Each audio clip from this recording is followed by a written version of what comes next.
minds of Norwegians that I take with me who actually realize what Armenia is, what it means, and how the people have suffered and then are still standing.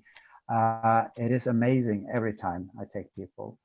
It's magical. I think the power of friendship can tear down borders. You, as a non-Armenian, I would be really interested to hear your description, to hear your perspective of the Nagorno-Karabakh conflict.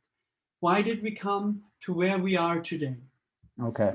The thing is that I have I've read a lot about it. I've heard a lot about it.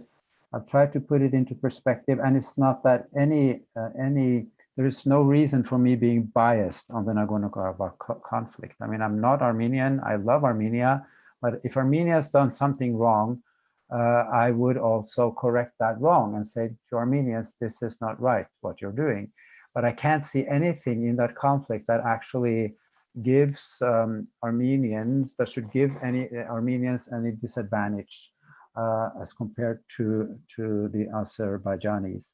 Now, the thing that is important to me is that, okay, who lived in that country? Who cultivated it? Whose country is it? And should they have the right to determine their own future? Should they have the right to self-determination, which is a very important principle everywhere else in the world?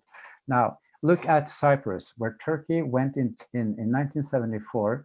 They ethnically cleansed the area of Greek Cypriots, innocent Greek Cypriots. Okay, they had a coup from Athens. It was really bad. Turkey had the right to intervene to protect the Turkish minority according to the law in Cyprus that they agreed upon in 1960, in right of intervention. So it's in the Cypriot constitution, but it doesn't say anything about invasion, occupation, and ethnically cleansing a country. Now the Turks did this. They threw out all the Greek Cypriots. They put a lot of Anatolian Turks there, ruined all the churches. You know the story. And now they say, well, the Turks must have self-determination. They need protection, you see, because the Greeks are such bad people. So they're all right. They can go in and take any country and then say that we don't give a shit about the UN. Nobody accepts this except the Turks themselves, and they're fine with that. Then we have the story of Nagorno-Karabakh, and you can't compare it really, but there is a certain way of comparing it to make even Turks understand what this is about. Now, when the Soviet republics of Armenia, Azerbaijan, and Georgia were created, part of this creation was actually a deal between Atatürk and Stalin. They were created in 1922-23. We're talking about 5-6 years after the final years of the genocide of the Armenians.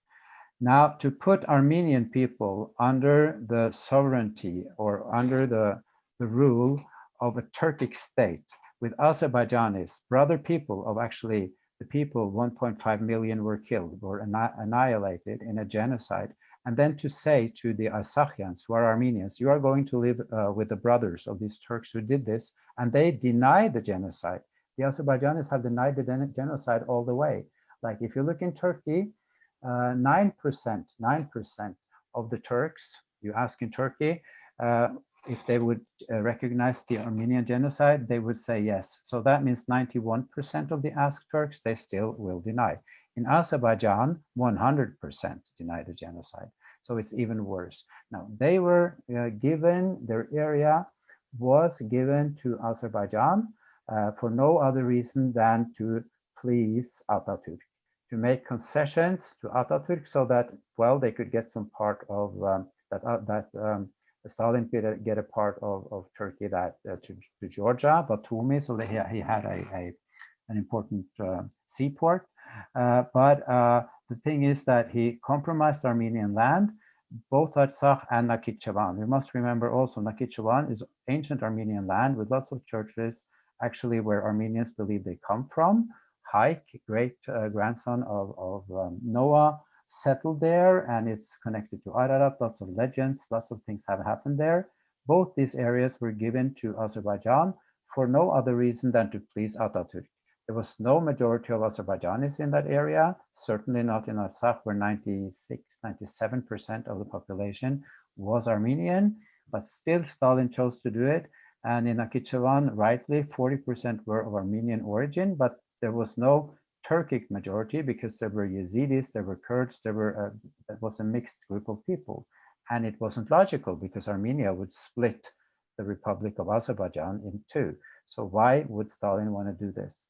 Now, the thing is, if you look at Nakhchivan, and I think it's important to remember and to kind of put that into perspective, because there in Azerbaijan, in Nakhchivan, how many Armenians live there today? Zero. There are no Armenians left. There is a reason for that. They were not treated well. They were seen upon as kind of dogs that they didn't want to help. They didn't get the right to use their language in school.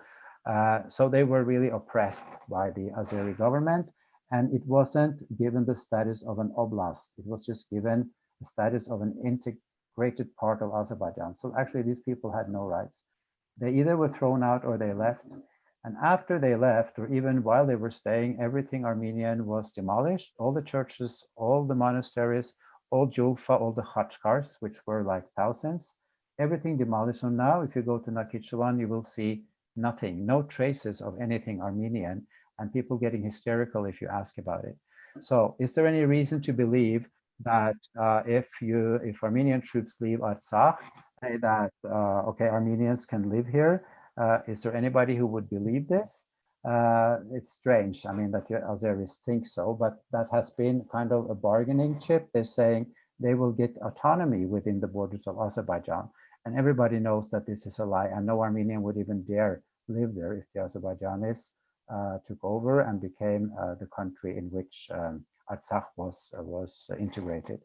Well, anyway, so Stalin gave away, compromised the land of Armenians. The Artsakhians, they stayed in Artsakh, in the mountains. They clung to Artsakh. They refused to leave. So Azerbaijan during Soviet times had to import a lot of Azeris to live there, which then turned the population ratio to 75% Armenians, 25% Azeris.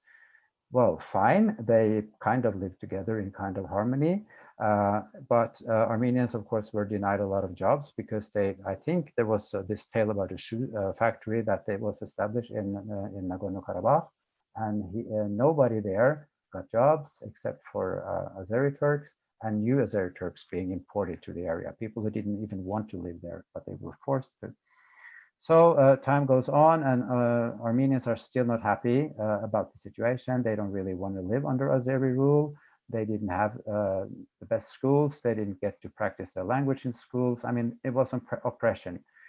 Then come the Michael Gorbachev, and he says that, okay, we'll have glasnost and perestroika, and everybody can say what they want, and you're allowed to kind of have opinions, and you can write letters to Moscow demanding things. And I mean, there were things going on.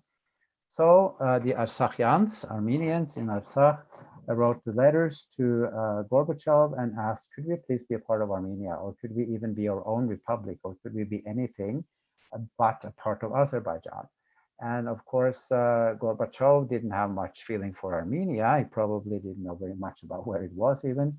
So he said, no, you stay where you are, and you are an oblast under Azerbaijan. I think he went down there at one time telling the Azerbaijanis to treat Armenians better, but that didn't materialize. So when Artsakh realized that now we have a chance of becoming our own republic or joining Armenia, because the Soviet Union is actually falling apart, and they saw that coming, late 80s. They had a referendum where 99% of the population voted in favor of seceding from Azerbaijan and becoming their own republic. The Azerbaijani population in Artsakh at the time, they boycotted the referendum, so they didn't take part, but it wouldn't have made much of a difference because a large majority, more than, well, at least 2/3 majority, would actually be more than enough to succeed in becoming their own republic according to popular vote and according to the population, and part of according to international law, because it says in international law that people should have the right of self-determination, especially if they're threatened. That's something that Azerbaijanis, when they argue, they drop that part. They only say full sovereignty is very important for every country. The right of territorial integrity, that's the thing. And they never mention the rest of it. which is equally important according to the United Nations and according to every country in the world. You simply can't, in your country, kill off a whole part of your population and get away with it. Well, you shouldn't be able to do it. I'm afraid we might be seeing it now, but this should be very clear to everybody that this is not how the world should work and not how the United Nations should work.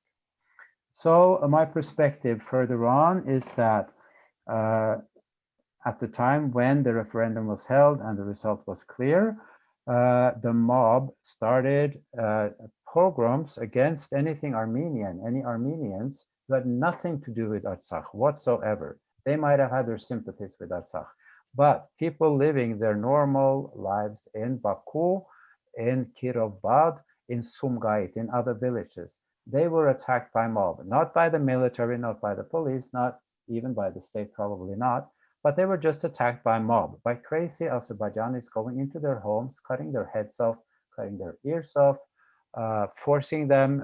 They were blatantly ignoring their human rights, and nothing happened. The police just stood there and watched. Military did nothing. Government did nothing. Women were raped on the street. Women were raped while the daughters watched. Daughters were raped while their mothers watched. It was really like, reminds me of Kristallnacht in Germany in 1938, what the mob did towards the Jews and what Hitler managed to make the people do. This is very similar. So it ended up with the fact that lots of Armenians, thousands, left their homes in these cities and went to Armenia. That was their only choice. You either leave or you die, and they left everything behind. They had to hurry up and get into the Republic of Armenia. This is also something that Azerbaijanis don't mention, because their history starts actually after that. When they say that there was a war, they don't talk about who attacked or who actually invaded Artsakh. It was just a war because they wanted independence. But the fact is that Artsakh didn't want a war, and most probably they would, if they thought about it in advance. There was no chance they would even win that war, because Armenia was a very poor country. Azerbaijan was a lot richer with already then oil and gas revenues, whereas Artsakh and Armenia, taken into consideration that they had endured a genocide and people there had survived the genocide, I think we are actually seeing a motivation beyond anything that we've seen in the world before. Because these guys, in spite of an earthquake in Spitak, where 20,000 people died, in spite of the fact that they had to close down the nuclear power plant, people didn't have electricity, they managed to win that war. They actually managed to liberate Artsakh. They even managed to liberate or to occupy areas around to have a security zone, which, by the way, were absolutely necessary to keep, because anything, if they gave up the security zone, it would be lethal. They would all be invaded and die. And the president of Azerbaijan has said it, Nagorno-Karabakh will be the graveyard of the Armenians. He said it blatantly, very clearly, he said it many times. So we all know what we're dealing with. And that's why Armenia and Artsakh have had to keep that security zone. And then Azerbaijanis say that, well, 600,000 refugees, sometimes they say 800,000 and sometimes 1 million. You can never be sure of the number, but definitely they are exaggerating at some point here. Yeah, there are that number of refugees, and I'm sorry. I mean, these are innocent Azerbaijani people. But what can Armenia do? Shall they just give it back and then be eaten alive, or should we try to bargain and see if we can come up with a deal that everybody can live with? Now, the OSCE of Europe, Organization of Security and whatever in Europe.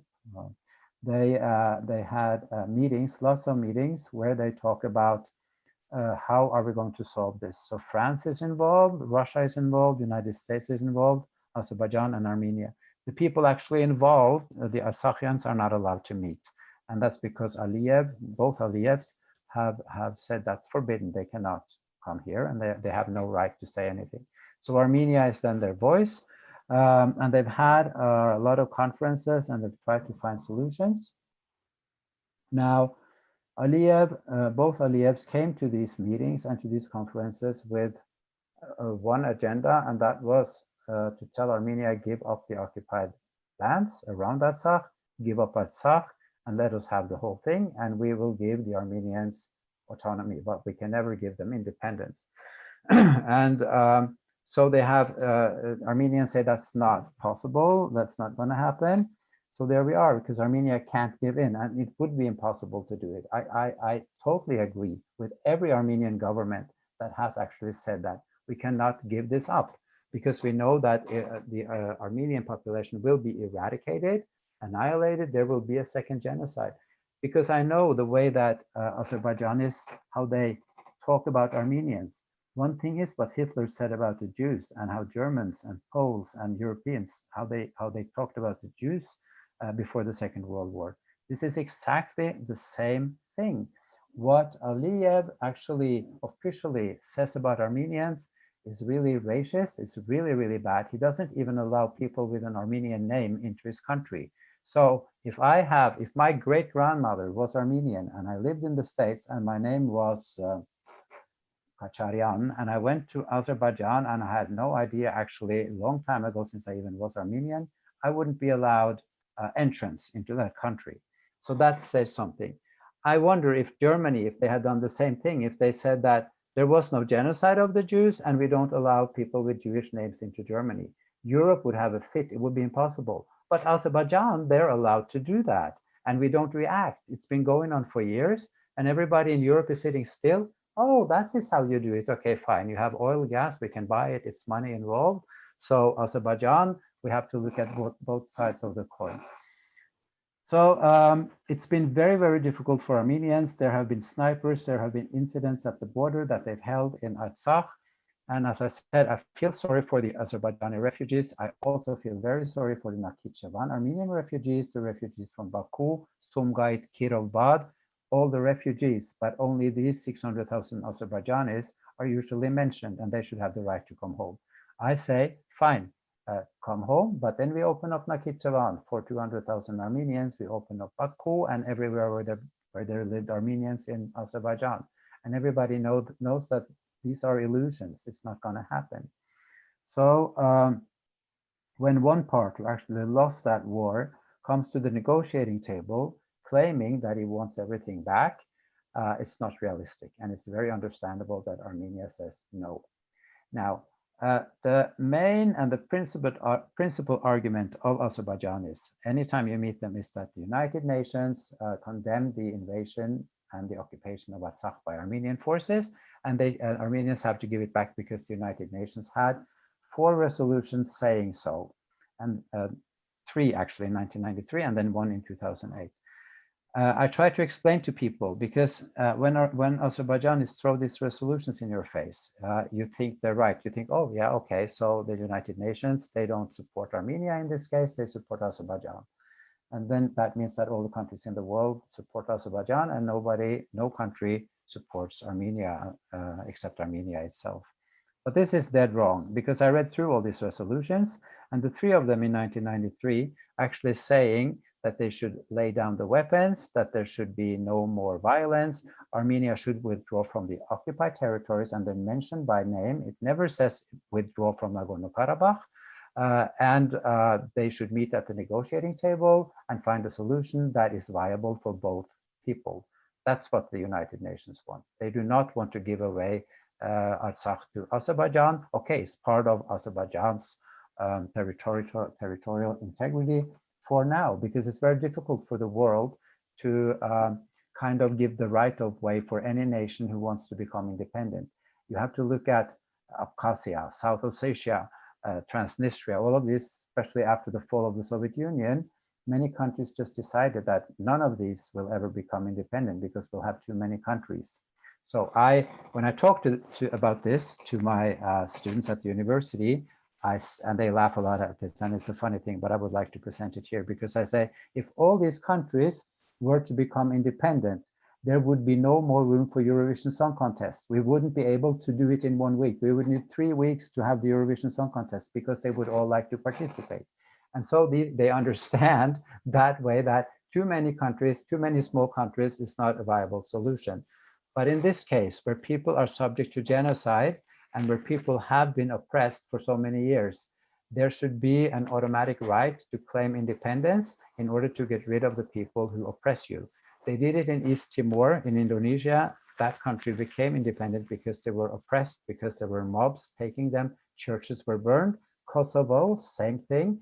Everybody said that country will never be a country. Now it's almost. I mean, most of the countries in the UN recognize Kosovo as their own territorial country.